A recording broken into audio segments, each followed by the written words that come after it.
So we are starting now with the first practical chapter of accounting, okay, which is accounting equation. What is the name of the chapter?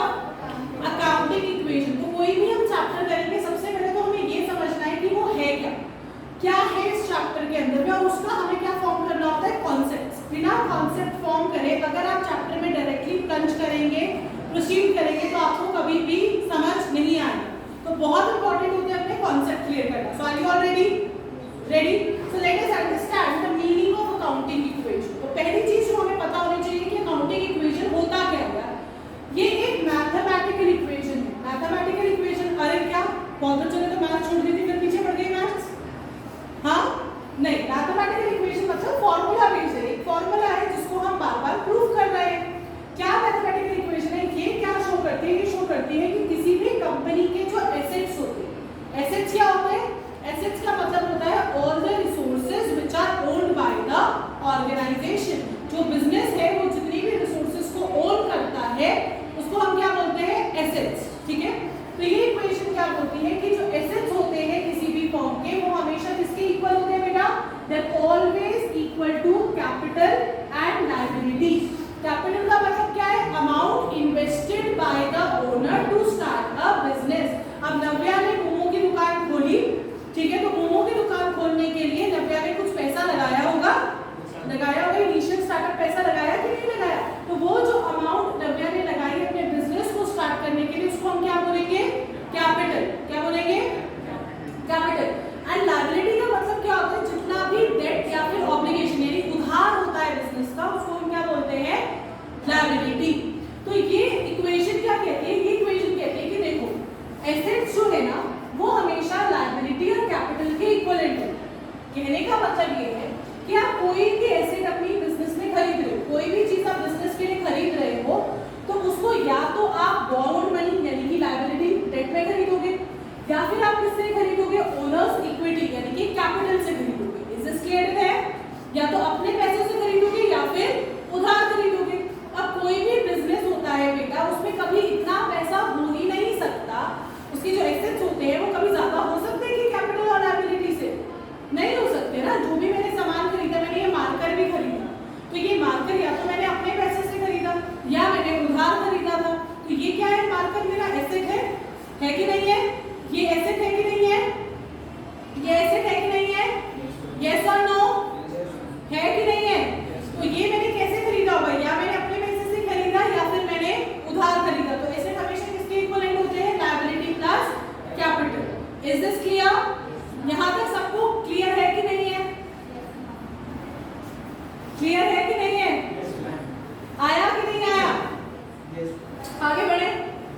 Sure? अब ये जो हमारी accounting equation है, क्या हम सिर्फ accounting equation ऐसे ही लिख सकते हैं? नहीं, उसको सॉल्व करने के अलग अलग तरीके होते हैं. अकाउंटिंग इक्वेशन एक तो हो गई हमारी क्या? Asset is equals to liability plus capital. Correct है?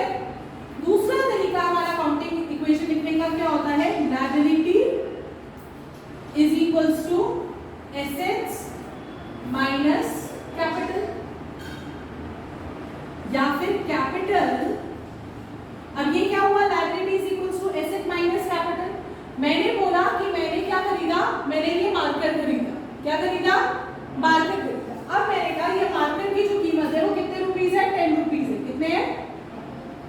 इसमें से 5 रुपए मैंने अपनी जेब से डाले. अब मुझे बताओ मेरा उधार कितने का था? तो तुमने क्या करा? एसेट की वैल्यू में से अपनी जो अपने जेब से पैसे लगाए उसको माइनस कर दिया. आपको क्या मिल गया? उधार मिल गया. दैट इज लायबिलिटी मिल गई. इज दिस क्लियर है? आ गई बात समझ में? उसी तरीके से कैपिटल का फॉर्मूला क्या होगा? एसेट्स में से कैपिटल लायबिलिटी माइनस कर देंगे. भाई जो मेरे 10 रुपीस मार्कर की वैल्यू है उसमें से मैंने जो उधार खरीदा उसको माइनस कर दिया, तो मुझे अमाउंट मिल जाएगी जो मैंने अपनी जेब से डाली थी. इज दिस क्लियर है? तो capital is equals to asset minus liability. यहां तक कितने बच्चों को समझ आया? तो रिश्ता वही है, सोच नहीं है. आप चाहे इस इक्वेशन से सॉल्व कीजिए, चाहे आप इस इक्वेशन से सॉल्व कीजिए, चाहे आप इस इक्वेशन से सॉल्व कीजिए, आंसर तो आपका सेम ही आएगा. यहां तक सबको समझ आया कि नहीं आया? कितने बच्चों को यहां तक बेस समझ आ गया कि अकाउंटिंग इक्वेशन क्या होगा?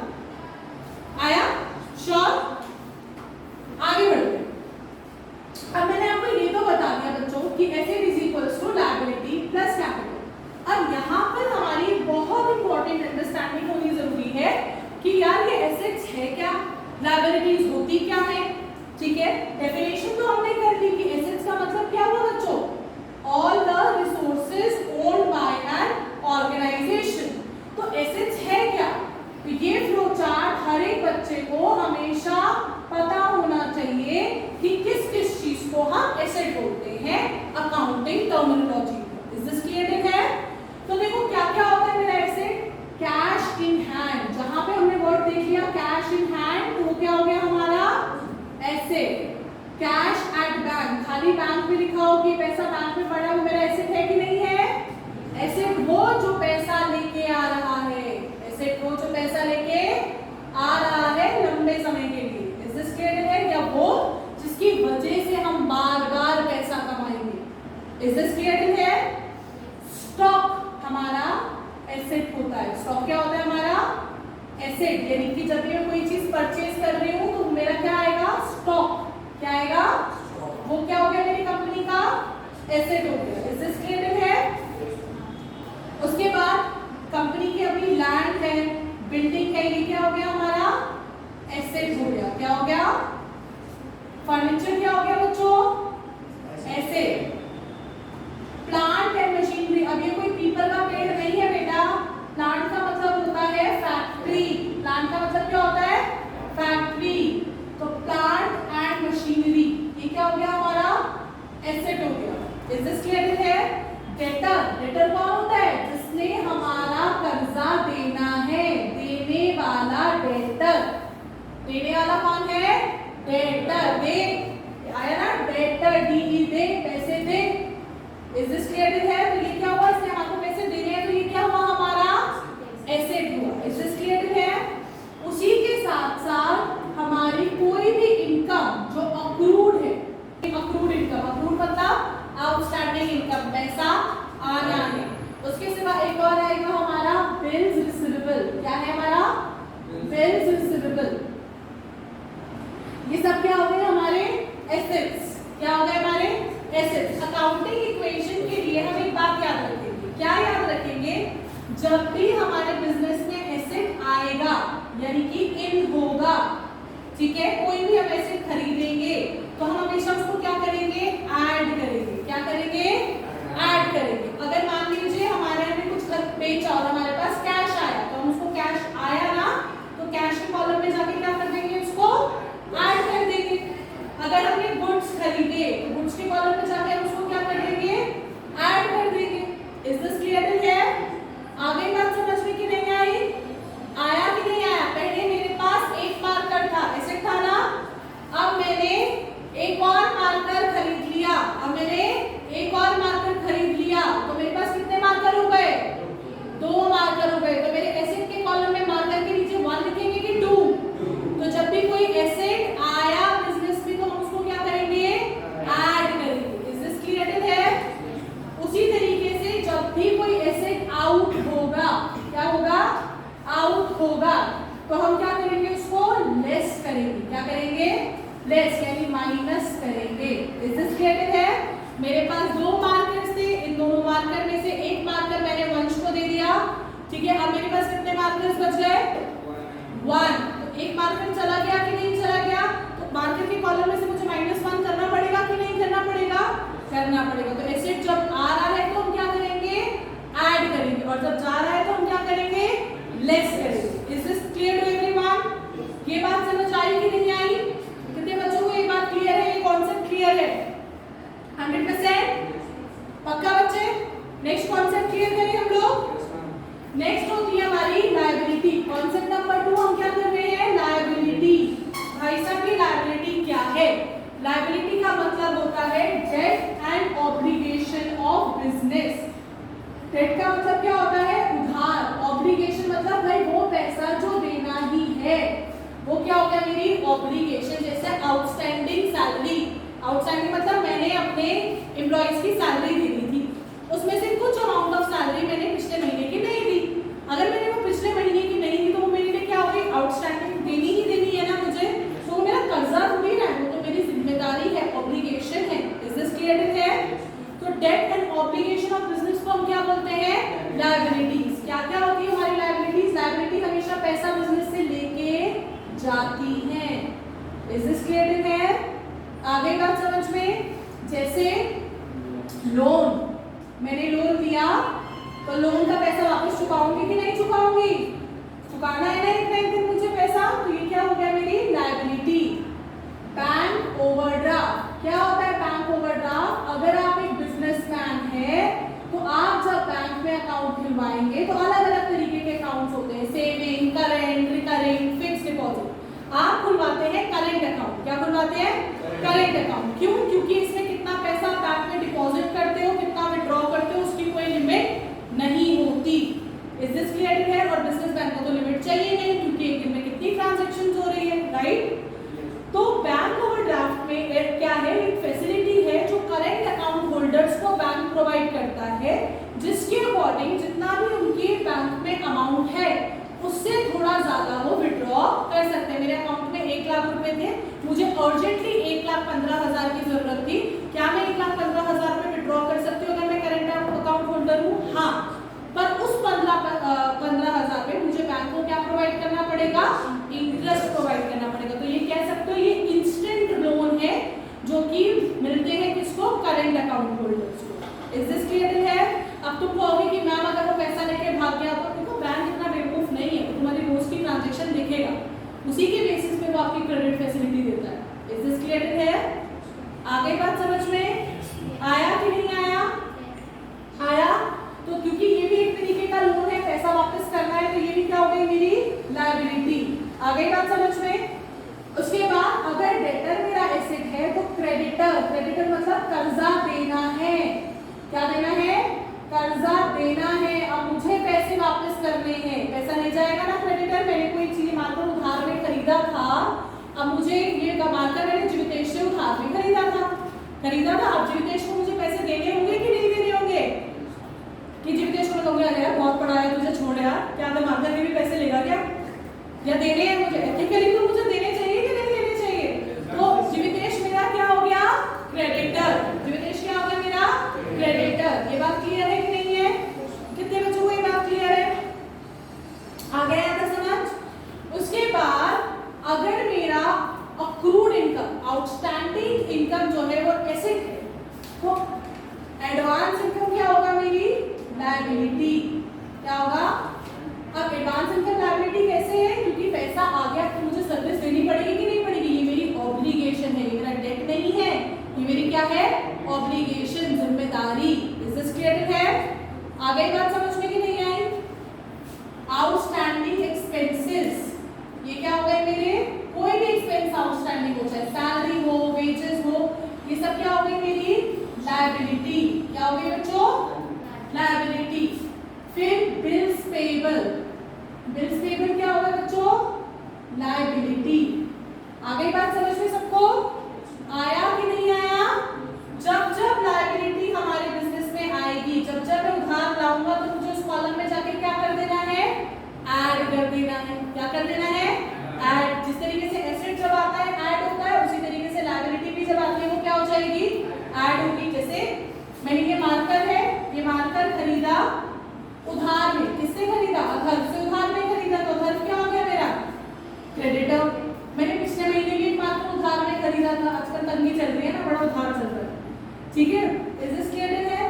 तो पहले मैंने उसके 10 रुपए देने थे, अब मैंने उसके 10 रुपए और देने हैं, तो मैं इसको क्या करूंगी? ऐड करूंगी। अब मेरे उधार में कितने पैसे देने हैं? 20। इज दिस क्लियर है? ये बात समझ आई कि नहीं आई? ये कॉन्सेप्ट क्लियर हुआ कि नहीं हुआ? श्योर? उसी तरीके से जब लायबिलिटी कम होती है, अब अगेन कोई मेरा क्रेडिटर है अथर्व, ठीक है? पहले कितने रुपीस देने थे उसके? 20 रुपीस।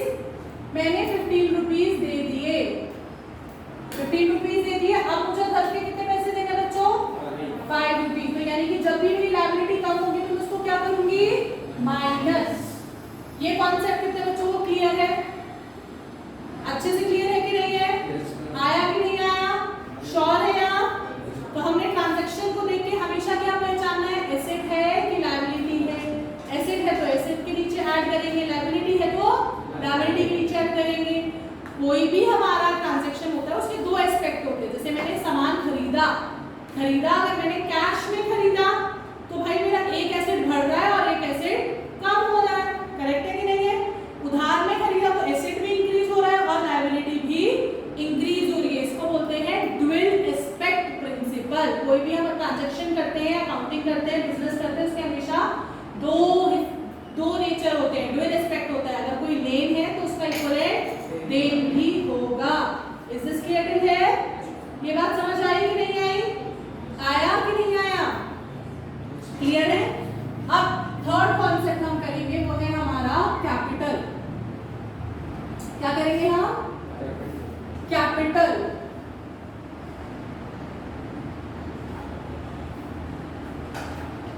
कैपिटल का मतलब क्या है? Amount which is invested by owner to start the business.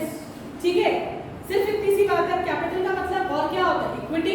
Capital को और क्या बोलते हैं हम लोग? अब देखो कैपिटल भी हमारी इंक्रीज करती है। जब भी हमारी कैपिटल इंक्रीज, कोई भी चीज जो मेरी कैपिटल को इंक्रीज करेगी उसको मैं क्या करूंगी? कैपिटल में जाके ऐड करूंगी। कोई भी चीज मेरी कैपिटल को क्या करेगी? डिक्रीज करेगी। क्या करेगी?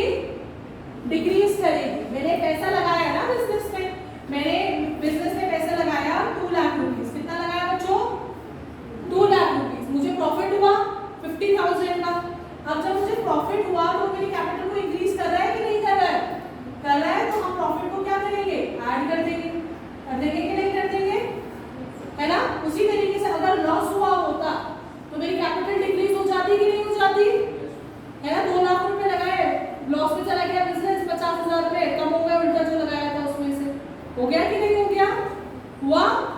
तो अगर कोई भी चीज मेरी कैपिटल को डिक्रीज करेगा तो उसको हम क्या करेंगे बच्चों? हमेशा कैपिटल में से माइनस करेंगे। तो अगर प्रॉफिट ऐड करते हैं तो लॉस को क्या कर देंगे हम? माइनस। इज दिस क्लियर है? कोई भी हमारे इनकम आती है बिजनेस में, क्या आती है? इनकम। इनकम जैसे कि रेंट रिसीव हुआ है। क्या रिसीव हुआ है? रेंट रिसीव है, सैलरी रिसीव है, ठीक है, कमीशन आया है, इंटरेस्ट ऑन कैपिटल आया है कि भाई मैंने जब अमाउंट कैपिटल इन्वेस्ट करी थी बिजनेस में तो बिजनेस मुझे इंटरेस्ट देगा उस कैपिटल में कि नहीं देगा? मैं बिजनेस में क्यों लगाऊं? तो बैंक में रख दूंगी। बैंक में मैं 1 लाख रुपए रखूंगी, 1 साल बाद तो 1,10,000, क्या 10,000 का होगा नहीं, 1,04,000 हो जाएगा। मैं क्यों लगाऊं बिजनेस में? क्योंकि बिजनेस कह रहा है भाई मैं भी तेरी कैपिटल एप्रिशिएट करके दूंगा, बढ़ा के दूंगा, इंटरेस्ट दूंगा। इज दिस क्लियर है? तो अगर इंटरेस्ट ऑन कैपिटल क्या हो गया? हमारे कैपिटल को क्या करेगा बच्चों? इंक्रीज करेगा। इंक्रीज करेगा तो जो सारी चीजें कैपिटल को इंक्रीज करते हैं उसको हम क्या करते हैं? ऐड। इज दिस क्लियर है? तो अगर ऐसा कुछ हुआ, हमारे ट्रांजैक्शन में लिखा होगा कि बिजनेस अर्न प्रॉफिट ऑफ ₹1,000, तो कैश आई 1,000 की, तो हमने कैश में ऐड कर दिया और ये प्रॉफिट क्या था? मेरा कैपिटल का हिस्सा था। कैपिटल इंप्रूव करेगा तो कैपिटल में जाके भी हम क्या कर देंगे? इसको ऐड कर देंगे। आ गई बात समझ में? आया कि नहीं आया? कितने बच्चों को क्लियर है यहाँ तक? पक्का? और डिक्रीज क्या क्या करेगा मेरी कैपिटल को? रेंट पे, रेंट पे, सैलरी पे, जो भी हमने एक्सपेंसेस करे तो जो भी इनकम्स है वो मेरी कैपिटल को इंक्रीज करती है और जो भी एक्सपेंसेस है वो मेरे कैपिटल को क्या करेंगे? डिक्रीज करेंगे। क्या करेंगे? डिक्रीज करेंगे। कमीशन पे, कमीशन पे, ड्रॉइंग्स। ड्रॉइंग्स क्या होती है? अमाउंट जो कि ओनर विड्रॉ करता है बिजनेस से, उसको क्या बोलते हैं हम? ड्रॉइंग्स। अपने पर्सनल यूज के लिए। किसके लिए कर रहा है विड्रॉ? पर्सनल यूज के लिए। उसको हम क्या बोलेंगे? ड्रॉइंग्स। क्या बोलेंगे? जैसे मान लीजिए मेरी टीवी की दुकान है तो एक टीवी मैंने विड्रॉ करा अपने घर पे यूज करने के लिए, तो वो क्या हो गई? मेरी ड्रॉइंग्स। क्या हो गई? अब ये मैंने जो घर के लिए लिया उसके पैसे तो दिए नहीं होंगे, पर कहीं ना कहीं बिजनेस में तो एक वैल्यू टीवी की कम हो गई कि नहीं हो गई? उसका हिसाब किताब हम कहां से लेंगे? कैपिटल में से माइनस करके। इज दिस क्लियर है? आ गई बात समझ में कि नहीं आई? उसी तरीके से interest on drawing. Interest on drawing क्या है? ये भी मेरी कैपिटल को क्या करता है? क्या करेगा इंटरेस्ट ऑन ड्रॉइंग मेरी कैपिटल को? इंटरेस्ट। ड्रॉइंग है और उसका इंटरेस्ट मिला है तो वो मेरी कैपिटल को क्या करेगा? डिक्रीज कर देगा। क्या कर देगा? डिक्रीज करेगा कि इंक्रीज करेगा? सोचो जरा, सोचो सोचो। डिक्रीज करेगा। कैपिटल में से इनको माइनस करोगे उस अमाउंट को। इज दिस क्लियर है? इज दिस क्लियर है? आ गई बात समझ में? आया कि नहीं आया यहाँ तक? आया कि नहीं आया? क्लियर है यहाँ तक? श्योर हो आप? श्योर हो कि नहीं हो? Yes ma'am. पक्का? चलिए आगे बढ़े।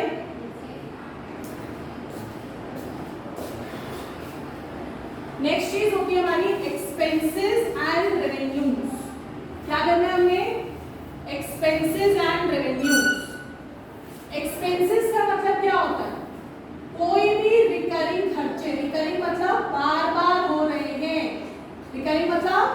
बार बार हो रहे हैं, सो रिकरिंग पेमेंट जो आप करते हो उसको हम क्या बोलते हैं, एक्सपेंसेस, जैसे कि rent paid, salary paid, commission paid, ये सब क्या हो गए हमारे एक्सपेंसेस, क्या हो गए हमारे expenses. Is this clear to है, यस और नो, आया कि नहीं आया।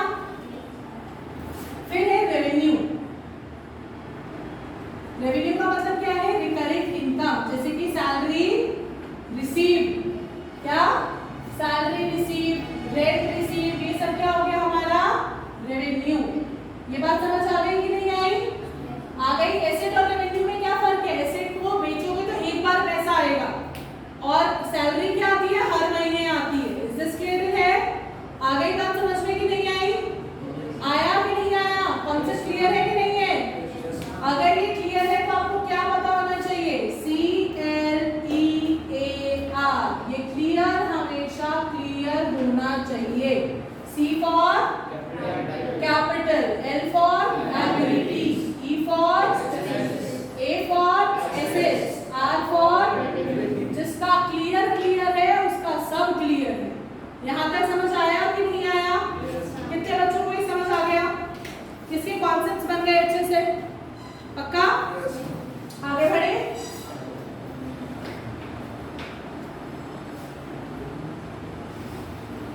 आगे बढ़ते हैं तो हम करेंगे फॉर्मेट, ठीक है जी। अकाउंट्स में बहुत बहुत इंपॉर्टेंट है कि आप जो भी करते हो उसका आपको फॉर्मेट क्लियरली पता होना चाहिए। बहुत सिंपल सा फॉर्मेट है, serial number, transaction,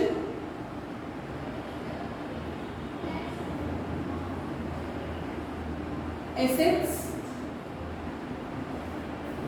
equals to liability plus capital. Request रहेगी आप अपनी कॉपीज में, अपने स्कूल की आंसर शीट्स में हमेशा हमेशा हमेशा याद रखेंगे कि जब भी आप अकाउंटिंग इक्वेशन का क्वेश्चन कर रहे हैं आप कॉपी को हॉरिजॉन्टल पकड़ेंगे। कैसे पकड़ेंगे, हॉरिजॉन्टल, वर्टिकल नहीं।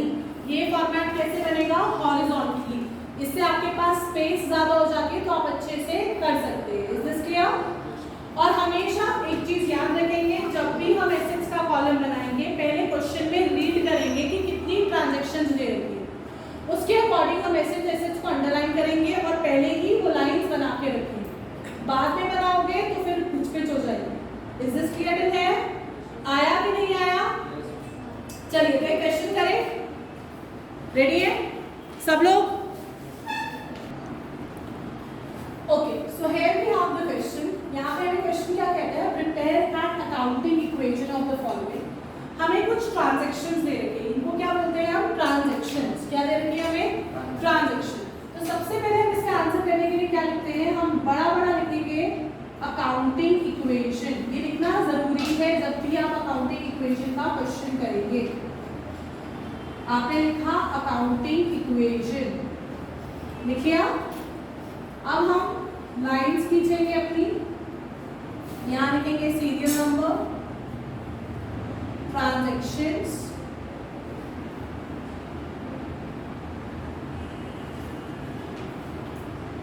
Asset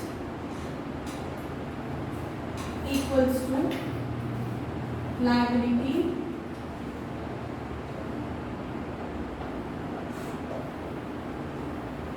plus capital. क्लियर, देखा। तो हमारा पहला ट्रांजैक्शन क्या है, सीरियल नंबर क्या है इसका 1, हमने सीरियल नंबर में लिख दिया 1, ठीक है। फिर हमें लिखा है कमेंस बिजनेस। कमेंस का मतलब क्या होता है, बिजनेस को स्टार्ट करना।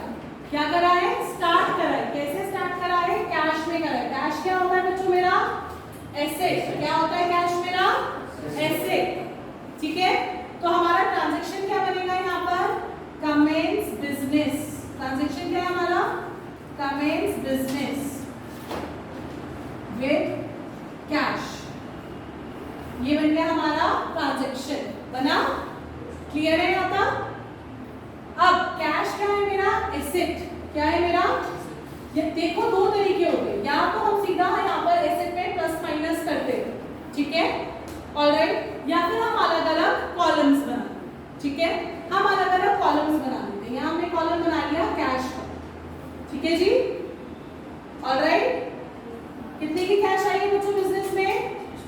60,000 की। और ये जो हमने बिजनेस को स्टार्ट करने के लिए पैसा इन्वेस्ट करते हैं उसको और क्या बोलते हैं? कैपिटल। लायबिलिटी उधार तो नहीं आया ना कुछ भी, ये अमाउंट क्या थी मेरी? कैपिटल। क्या थी मेरी? तो asset is equals to liability plus capital हो रहा है कि नहीं हो रहा है? यहाँ पर भी 60,000 है और इस साइड भी 60,000। इज दिस क्लियर है? इक्वेशन बैलेंस है कि नहीं है? आ गया कि नहीं आया? चलिए नेक्स्ट में चलते हैं। तो इसको क्या बोलेंगे हम? Serial number. यहाँ कह रहा है परचेज गुड्स। गुड्स क्या होता है बच्चों? हमारा एसेट होता है कि नहीं होता है? तो यहाँ पर हम एक और कॉलम बना देते हैं, स्टॉक। क्या बनाएंगे? स्टॉक। इज दिस क्लियर है? अब बताओ बेटा क्या लिखा है? Purchase goods worth ₹20,000। कितने के गुड्स खरीदे मैंने? ट्रांजैक्शन का नाम क्या आएगा? Purchase goods. कैसे खरीदे? कैश में कि क्रेडिट में? कैश। तो हमने लिखा purchase goods in cash, transaction का नाम हो गया। अब बेटा देखो गुड्स हमने कितने के खरीदे हैं? 20,000 के। तो गुड्स के नीचे कितना लिखेंगे बच्चों? और कैसे खरीदे? उधार में खरीदे? उधार में खरीदे नहीं, हमने कैसे खरीदे हैं?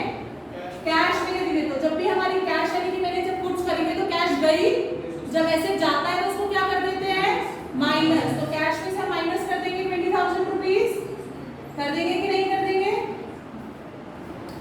गुड्स आए तो हमने गुड्स में ऐड कर दिया, कैश गई तो जो जाता है उसको उस वाले कॉलम से क्या कर दिया हमने? माइनस कर दिया। इज दिस क्लियर है? यहाँ तक समझ आया कि नहीं आया? आया? कैपिटल में कुछ हुआ चेंजेस? नहीं। Is this clear? अब क्या बन गई हमारी? New equation. क्या बन गई? New equation. कैश कितना बचा है बच्चों हमारे पास? 40,000, क्योंकि 20,000 के तो गुड्स खरीद लिए है ना बच्चों। गुड्स कितने के आ गए बेटा हमारे पास? 20,000। लायबिलिटीज कोई है हमारे पास? नहीं। कैपिटल कितना है बेटी हमारे पास? 60,000। तो asset equals to liability plus capital. इस साइड भी 60,000 है, 40 प्लस 20 और इस साइड भी 60,000। तो हम बैलेंस हो रहे हैं कि नहीं हो रहे हैं? इक्वेशन बैलेंस है कि नहीं है? सही चल रहे हैं? आगे बात समझ में आया कि नहीं आया? आगे बढ़े। अब वो बोल रहा है पेड सैलरी। सैलरी क्या होता है मेरा? एक्सपेंस है ना। अब सैलरी पे करिए तो कैश भी तो गई होगी, गई थी कि नहीं गई थी? तो हमने यहाँ पर लिखा नंबर 4, नंबर 3 क्या आएगा? ये पेड सैलरी। अब जब मैंने सैलरी पे करी है तो मेरे पैसे गए, मैंने अपने एम्प्लॉय को सैलरी पे कर दी, मेरे पास कैश थी उसमें से मैंने पैसे पे करे तो गए, कैश कम हुआ। तो कैश कम हुआ तो कैश वाले कॉलम में से माइनस कर दूं मैं? कर दे 10,000 रुपीस। और एसेट तो कोई नहीं आया, लायबिलिटी भी कोई नहीं आई है ना। ये तो एक्सपेंस है और एक्सपेंसेस हमेशा भी कैपिटल को क्या करते हैं? कम करते हैं। तो हम यहाँ पे कैपिटल में से क्या कर देंगे? माइनस कर देंगे 10,000 रुपीस। इज दिस क्लियर है? आगे बात समझ में। न्यू इक्वेशन क्या हो गई हमारी? कैश कितना बच गया बच्चों मेरे पास? 30,000। स्टॉक कितना है मेरे पास? 20,000। कैपिटल कितना? लायबिलिटी तो कोई नहीं है, कैपिटल कितना हो गया मेरे पास? 50,000। तो हमारा इक्वेशन बैलेंस है कि नहीं है?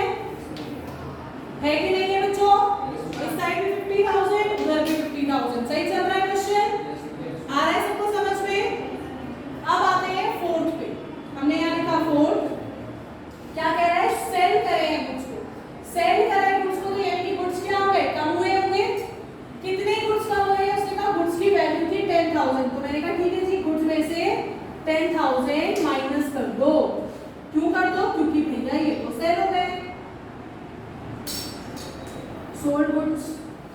ठीक है जी। अब उसने कहा कि यार ये ना 15,000 के बेचे थे। भाई जाहिर सी बात है, जब मैं गुड्स बेचती हूँ तो मैं महंगा ही बेचूंगी, सस्ता तो इजीली बेचूंगी नहीं।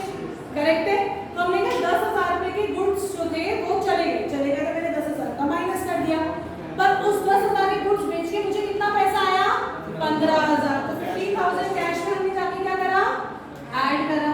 लेकिन यार ऐसे तो हमारा बैलेंस नहीं होगा फिर, क्योंकि भैया 5,000 का क्या है मेरे को? प्रॉफिट है। क्या है? प्रॉफिट है। और प्रॉफिट मेरी कैपिटल को क्या करता है? इंक्रीज करता है। क्या करता है?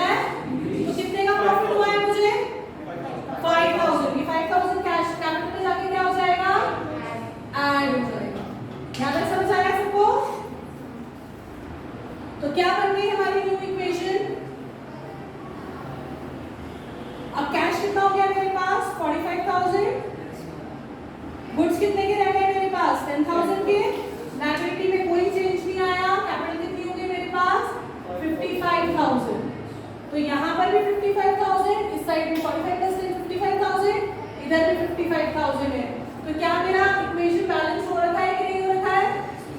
इज दिस क्लियर कि नहीं? आ गया? श्योर? पक्का? 100%? करो यहाँ तक, फिर आगे करते हैं। हो गया? Okay, I don't have space तो मैं इसको ऊपर ही कर रही हूँ, ये वाला रब कर रही हूँ, ठीक है? आप वहीं से कंटिन्यू कीजिएगा।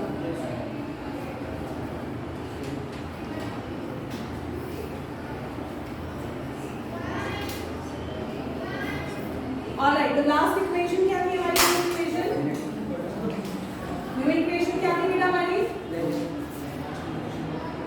कैश था हमारे पास 45,000, स्टॉक था हमारे पास 10,000 का लेफ्ट, लायबिलिटी कोई थी नहीं, कैपिटल बची थी मेरी 55,000। ये थी लास्ट में इक्वेशन। तो जब आप पेज पलटेंगे तब भी आपको याद रखना है, जब आप अगर आपका वो पेज कंप्लीट हो गया, दूसरे पेज पे कर रहे हैं उसको, तो हमेशा नेक्स्ट पेज पे न्यू इक्वेशन लिख लिया कीजिए ताकि आपकी कैलकुलेशन इजी हो जाए। ओके, अब हम आ जाते हैं नेक्स्ट ट्रांजैक्शन पे, ट्रांजैक्शन नंबर 5।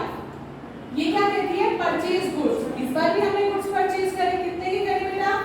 10,000। हमने 10,000 में ऐड कर दिया, इसको कर दिया, पर इसने कहा कि क्रेडिट में खरीदे, यानी कि कैश नहीं गया, क्रेडिट में खरीदे, तो लायबिलिटी आ गई। लायबिलिटी आई तो लायबिलिटी साइड में जाके क्या कर देंगे? हम लिखेंगे क्रेडिटर, और इसको हम क्या कर देंगे? यहाँ पर हम लिख देंगे 10,000 rupees. Is this clear? Capital में कोई चेंज आया? नहीं आया। अब क्या बन गई मेरी न्यू इक्वेशन? ट्रांजैक्शन क्या थी हमारी? Purchase goods in credit. New equation क्या बन गई बेटा? कैश एज इट इज है मेरे पास 45,000, गुड्स अब मेरे पास कितने के हो गए? 20,000 के, लायबिलिटीज कितने की बेटा? 10,000 की, और कैपिटल 55,000। अब देखते हैं 55,000 प्लस 10,000 कितना हुआ? 65,000, और यहाँ पर कितना है? 20,000 प्लस 45,000, ये कितना हुआ? 65,000। ऐसे equals to liability plus capital हो रहा है, इक्वेशन बैलेंस चल रही है हमारी। आया कि नहीं आया? क्लियर है यहाँ तक? अब लास्ट है हमारा सोल्ड गुड्स। क्या हुआ हमारा? सोल्ड गुड्स कितने के बेचे बेटा? 5,000। यहाँ से माइनस कर दूंगा 5,000, कैश तो आया नहीं, मैंने क्योंकि इसको बेचा किस पे? क्रेडिट पे, तो मेरे पास कौन आया होगा? डेटर। कौन आया बेटा? डेटर। डेटर को कितने पैसे देने हैं मेरे को? 8,000। कितने का प्रॉफिट हुआ बच्चों? 8,000 माइनस 5,000, कितने का प्रॉफिट हुआ? 3,000। प्रॉफिट हमेशा कैपिटल में क्या हो जाएगा? ऐड हो जाएगा। इज दिस क्लियर है? न्यू इक्वेशन क्या बन रही है हमारी? कैश कितना है हमारे पास? 45,000। स्टॉक कितना हो गया हमारा? 15,000। डेटर कितना हो गया? 8,000। इक्वल्स टू लायबिलिटी कितनी है हमारी? 10,000, क्योंकि अभी पे ही नहीं करिए, और हमारा कैपिटल कितना है बच्चों? 58,000। तो इस साइड 68,000 है, इस साइड 68,000 है। क्या हमारी इक्वेशन बैलेंस चल रही है? आ गया ये समझ कि नहीं आया बच्चों? इज दिस क्लियर कि नहीं? आया कि नहीं आया? कितने बच्चों को अब कॉन्सेप्ट अच्छे से क्लियर है? अब चाहिए हमें बहुत सारी प्रैक्टिस, इसके लिए मैं आपको दूंगी बहुत सारे क्वेश्चंस। करोगे? कॉन्सेप्ट क्लियर हो गया?